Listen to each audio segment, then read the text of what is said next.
نہیں. السلام علیکم جی.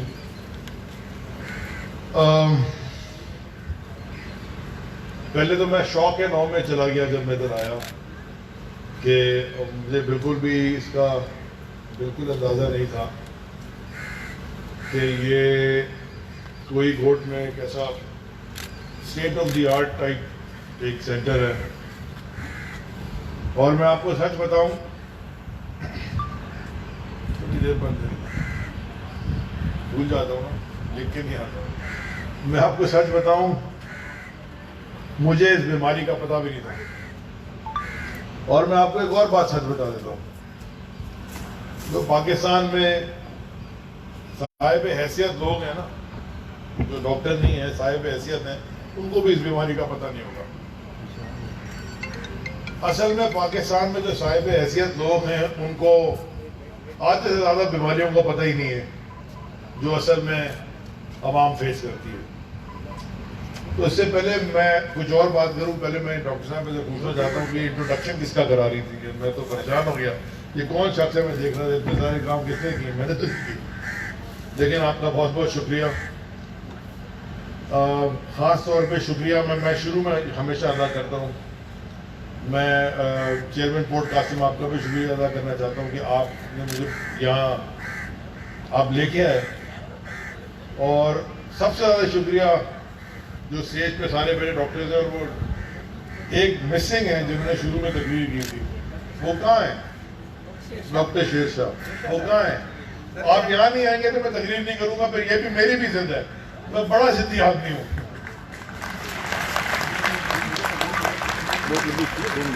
آپ چاہتے ہیں کہ اگر میری کوئی بات چیت گفتگو سنے, یہ وہ بیچ والی جگہ جو یہ جگہ خالی ہے کرسی, آپ کو پتا پاکستان میں ویسی کرسی کا جھگڑا, میں تو خود دے رہا ہوں آپ کو, خود دے رہا ہوں ادھر بیٹھے. مجھے ڈر لگتا ہے کرسیوں سے. آپ وہاں بیٹھے ہوئے تھے, میں آپ کو پوچھ رہا تھا آپ ادھر. اچھا جی, تو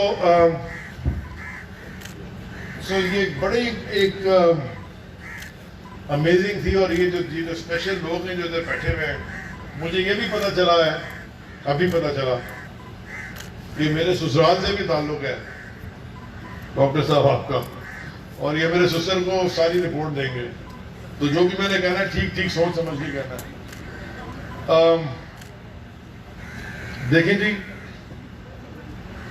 آگے جانے سے پہلے میں جو مڈ وائف کے بارے میں کچھ کہنا چاہتا ہوں. میں پوچھ رہا تھا جب ہم یہاں اسپیچز ہو رہی تھی تو مجھے موقع ملا ڈاکٹر ٹیپو سلطان سے تھوڑی بات کرنے کا. مڈ وائف کو ایک بڑا درجہ مذہب میں بھی ملا ہوا ہے. مڈ وائف کو دائی کہتے ہیں نا, دائی کہتے ہیں, دائی حلیمہ. ہاں, تو ایک بڑا اچھا شعر مجھے یاد آیا کہ وہ عبداللہ کے گھر میں عبداللہ کے گھر سے جہاں میں عبداللہ کے گھر سے جہاں میں نور بکھرنے والا ہے, دائی حلیمہ گود میں تیری چاند اترنے والا ہے. تو آپ کی جو کنٹریبیوشن ہے سوسائٹی میں, اور یا جو ہونی چاہیے, اس کو معذرت کے ساتھ اور معافی کے ساتھ شاید ایکسیپٹ یا ریکگنائز نہیں کیا گیا. اور میں بڑا شکر گزار ہوں سب ڈاکٹر صاحبان کا, اس ہسپتال کی ایڈمنسٹریشن کا, اس ہسپتال کا, سارے ڈونرز کا, اور خاص طور پہ آپ کا, کہ اگر ایک ایسی بیماری ہے جس کا وہ بتا رہے ہیں کہ امریکہ جیسے ملک میں وہ پڑھائی جاتی ہے خالی, وہ ختم ہو گئی ہے, اور باقی دنیا کے جو ویسٹرن سیولائز نیشنز ہیں وہاں اس بیماری کا تصور ختم ہو گیا ہے, اور یہ پریونٹیبل بھی ہے اور کیوریبل بھی ہے, تو ہمارے ملک میں آج تک کیوں ہے یہ؟ امید تو یہ ہے اور دعا یہ ہے کہ ایک وقت ایسا ہے کہ یہ ہسپتال کچھ اور کام کر رہا ہو اور وہ بولے گی کہ پاکستان میں بھی یہ بیماری ختم ہو گئی. دعا تو یہ کرنی چاہیے. میں ہمیشہ سے ایک بات سوچتا ہوں, کہتا بھی ہوں, اور ہم نے عمران خان صاحب سے سیکھا بھی ہے, حالانکہ وہ خود پاکستان کا ایک بڑا چیریٹیبل آرگنائزیشن, بلکہ ایک نہیں اب تو دو